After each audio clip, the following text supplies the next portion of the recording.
Vous écoutez Europe 1, il est 8h19. L'interview politique d'Europe 1, Jean-Pierre Elkabbach. Vous recevez ce matin Éric Woerth, ancien ministre du Budget et député UMP de l'Oise. Messieurs, c'est à vous. Bienvenue Éric Woerth. Nicolas Sarkozy était à Vélizy hier chez les Fillonis. Vous y étiez. On peut donc avoir aujourd'hui chez vous à la fois la double fidélité ou la double appartenance. Oui, on peut avoir la double nationalité. C'est que à la fois, j'aide François Fillon comme beaucoup, parce que je pense que François d'abord travaille sur le fond de manière tout à fait remarquable et pourrait être un jour président du pays. Et puis en même temps, Nicolas Sarkozy à la présidence de l'UMP est, me semble-t-il, le meilleur candidat, et j'aide Nicolas Sarkozy à le devenir. Je pense que c'est une famille unie, avec à un moment donné une compétition qui se fera jour. Je note que vous n'avez pas parlé d'Alain Juppé. C'est-à-dire, mais vous avez une préférence?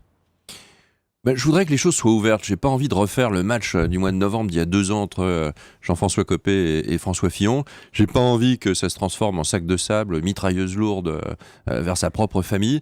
Donc ce qu'on souhaite, c'est gagner les 2017 sur la base d'un projet. Il faut construire ce projet. Et puis il y a des hommes ou des femmes qui peuvent l'incarner. Mais en novembre, Alain Juppé en fait partie, comme que François Fillon et comme Nicolas Sarkozy. Vous l'aviez oublié. En novembre, vous voterez pour Nicolas Sarkozy. Oui, je voterai pour Nicolas Sarkozy. Mais c'est un soutien à un ou deux coups? Je verrai, ça peut être un soutien à 2 coups, comme ça peut être un soutien à 1 coup, on verra. Vous savez, je ne sais pas comment sera la France en 2017, c'est pas de la langue de bois de dire ça, parce que, au fond, mais dans une famille comme celle-là, dans une France comme elle l'est aujourd'hui, tout peut arriver. Et je ne sais pas, la France est en morceaux, et je ne sais pas, au fond, ce dont la France aura besoin en 2017. Après, et nous devons travailler sur le projet et le programme, et puis un homme ou une femme l'incarnera, et je le soutiendrai. Après le meeting, vous avez eu un entretien avec Nicolas Sarkozy. Est-ce qu'il est affecté par la série d'ennuis qu'il a en ce moment avec la justice? Oui, je pense qu'il est affecté, bien sûr, par ça. On ne peut pas ne pas l'être. Enfin, on n'est pas des robots, donc je pense qu'il doit l'être. Et en même temps, ça lui donne une énergie supplémentaire pour prouver son innocence, ce qui n'a pas de mal en général à faire. Avant chaque meeting, il a droit à une affaire judiciaire. Et c'est pas rassurant, parce qu'il va y avoir de plus en plus de meetings. Donc il va y avoir... c'est pas rassurant. Ça veut dire que les moyens mis en œuvre pour essayer de l'abattre seront de plus en plus lourds. Oui, mais peut-être il a des défauts ou des erreurs commises autrefois. Il a de gros défauts, Nicolas Sarkozy, mais il a surtout de grosses qualités. Il a de grosses qualités, il a des qualités plus importantes que ses défauts. Les Français ont pu souvent le vérifier. Qu'est-ce que vous voulez dire? Il y a des manœuvres pour l'abattre? Non, je ne sais pas si c'est des manœuvres. Moi, je ne suis pas dans la théorie de la conspiration. Ce que je vois, c'est simplement que ça s'accumule, dès qu'il se passe quelque chose, on ouvre une enquête. Je ne remets pas en cause le travail de la justice. Elle est là pour ça. Mais enfin, en même temps, je trouve que ça fait beaucoup. Mais c'est facile de dire l'acharnement. Mais le parquet... Je ne peux pas parler d'acharnement. Je crois qu'il y a beaucoup de choses. Je remarque simplement que quand on va jusqu'au bout, au fond, il en est... on va voir la dernière. Rien n'est retenu contre lui. Le parquet a donc ouvert une information judiciaire pour abus de confiance, complicité et recel, l'UMP ayant rejeté les pénalités pour dépassement de compte campagne. Est-ce que c'était à l'UMP de payer pour Nicolas Sarkozy, pour le candidat? D'abord, ce n'est pas une affaire de morale, c'est une pénalité, puisque le compte de campagne avait été dépassé de 400 000 €. On verra ce que donnera l'affaire Big Malion, mais enfin, en tout cas, le compte de campagne a été dépassé de 400 000 €. Donc il y a une pénalité. Cette pénalité, soit elle est pénale, et à ce moment-là, c'est la personne qui doit payer, soit elle est de nature administrative, et à ce moment-là, son employeur. Et pour beaucoup de juristes, ça a une nature administrative. Donc on est dans un débat juridique, on n'est pas dans un débat moral. Non, ça ne me choque pas, parce que je pense que Nicolas Sarkozy s'est présenté au titre de l'UMP, et c'est assez naturel que l'UMP en subisse toutes les conséquences. Mais il n'y a pas de précédent. Non, parce qu'il n'y avait pas eu de dépassement de compte de campagne, donc il n'y a pas de précédent de cette nature. C'est un débat juridique, ce que doivent bien comprendre, et ce débat vaut la peine, mais c'est un débat juridique, c'est pas un débat moral. Je remarque d'ailleurs que tout ça n'a rien coûté aux contribuables français, aux citoyens français, peut-être un peu provocateur de ma part de le dire, mais c'est le cas, puisque au fond, rien n'a été remboursé de la campagne de Nicolas Sarkozy par l'État, donc par le contribuable. Maintenant, les juges vont interroger les chefs politiques de tous les mis en examen. Nicolas Sarkozy y est prêt?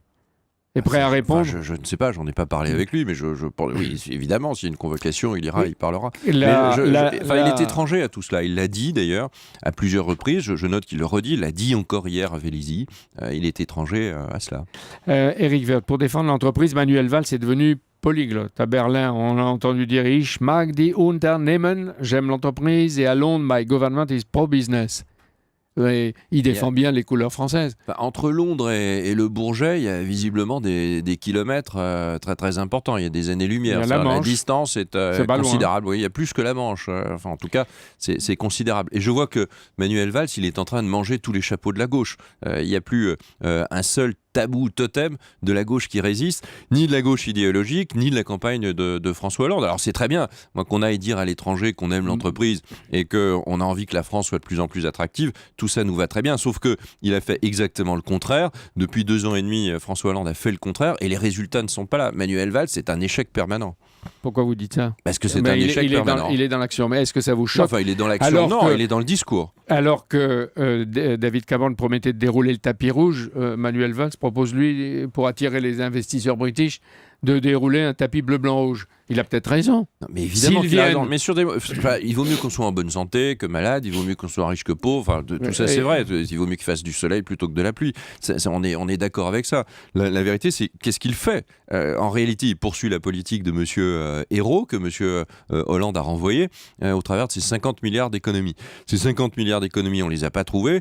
Et je note d'ailleurs que ces 50 milliards d'économies sur 3 ans, et je ne sais pas si vous savez, mais en 3 ans, on dépense 3 600 milliards. Donc l'effort de la France, il est de 50 sur 3 600. Donc il n'y a pas d'effort. Déjà 50 milliards, Éric Woerth, c'est douloureux, même en 3 ans. Les ténors de l'UMP en campagne, déjà, proposent 130, 140 milliards, sans dire où et dans quel secteur. Mais Vos d'abord, on le dit. Vos Churchill promettent du sang et des larmes, on ne voit pas où. Oui, enfin, si on trouve des Churchill, c'est très bien, parce que c'est un bon étape, en plus un prix Nobel.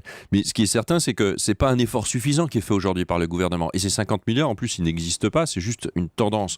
Donc il n'y a pas d'effort aujourd'hui à la hauteur des enjeux et à la hauteur de la crise que traverse la France. Pierre Moscovici sera fixé aujourd'hui, deviendra-t-il commissaire européen? On le saura, les députés européens l'ont secoué, et il présente aujourd'hui des réponses écrites à Bruxelles. Est-ce qu'il représentera bien la France et l'Europe? Non, je pense qu'il ne fallait pas nommer Pierre Moscovici à ce poste.